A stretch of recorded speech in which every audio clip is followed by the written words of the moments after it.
vision that the Friendship Home community will be seen and welcomed into the community as a premier environment in which to grow and to age, to live each day to the fullest as each individual resident desires. And the way we do that as part of our mission is to provide exemplary care to an elderly population with professionalism, appropriate medical expertise, and also in complete compliance with all of the statutes and rules and regulations of the state of Minnesota. Additionally, it's our commitment to deliver these services with the utmost care, compassion, and yes, it's okay to say love. We train our staff to see each care delivery as an opportunity to listen both to the spoken and the unspoken word, to learn from and to give back to our beloved elders. We train and we cater to meeting the whole person, physically, emotionally, and spiritually, and we seek to address four main issues: loneliness, boredom, fear, and lack of purpose. And those issues often accompany this time of life. We seek to find meaning and purpose in each new day, and we celebrate things large and small that help accomplish them. Okay, hi, I'm Vicki Johansson, and I am the owner and the director of the Friendship Home community. It's a licensed, Class F licensed in the state of Minnesota, residential care assisted living home for elderly folks. And we have it's a family business. We have 2 homes, both of which are in Roseville, and each house can care for up to 6 residents. What motivated Mark and I to do this was really, actually he and a geriatric physician friend of his often talked about how we in the United States do care for our elderly folks.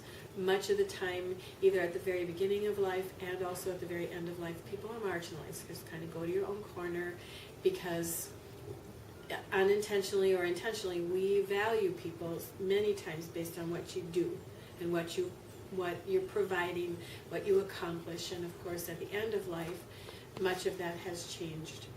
And of course there's a whole spectrum of care delivery. There's the larger nursing homes, there's the continuous care campuses where you can start out in assisted living, and as your needs progress you can go to the memory care or either the nursing home component of things. And that has its place, but we also feel that residential care, where people want to be when they get old and when they die, they really want to be at home. So if they can't be at their home, can they be in a home and still receive all of the cares that's necessary? So we came across the residential care setting, which has been on the east and the west coast of the United States for quite a while and is just slowly migrating. Also, Sweden has had a good handle on doing residential care for a while. So we incorporated what we could figure out and best practices that we could come up with. And we, for example, chose the number 6 for our residents because it's big enough to feel like a community, yet small enough for 1 or 2 staff to take care of those people and meet those needs exceedingly well. I have chosen this topic and why it interests me is because, well, obviously it's my family business, so it's near and dear to my heart to begin with, but people kind of forget about the elderly and think that they're going to die in a few years and it's not important to take care of them, but I think that you can learn so much. They're very wise and they have so much knowledge that just about life, and they're fun to sit down and talk to, and I love to sit down and just talk to the residents here and just kind of get to know their life history, and it's something I've always been passionate about, and I think that they deserve the attention that they don't get very often, and that's why I love this business. So we obviously feel that elderly people have value and worth, and we seek to find that every day. And we feel that you can do that in a smaller setting much better than you can in a bigger setting, just simply because of the economics of people power and how many, and just you're not in a setting where you have one person trying to take care of 15 people. It's really, for us, it's one person to 6 people for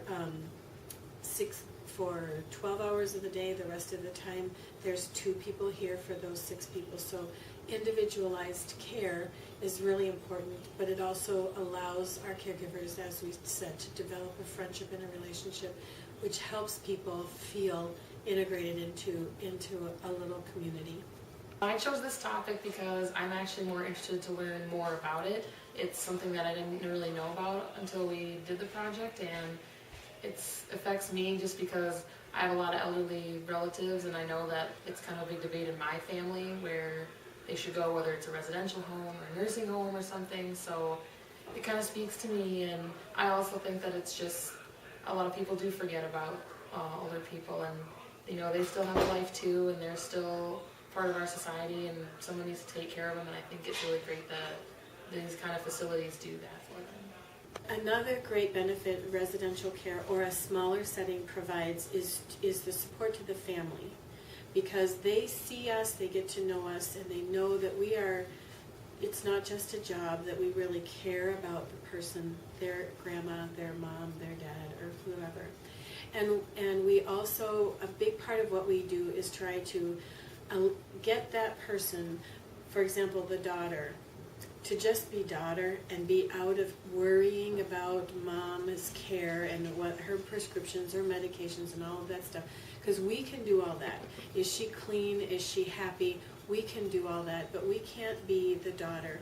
We only that person can do that. So then we free up family members to go back to their original roles, and families love that. They just really, the burden is kind of lifted, and they interact with us all the time. Everybody's got my phone number, and and what we have found is that the community it just grows from the 6 residents to the caregivers to all of the staff.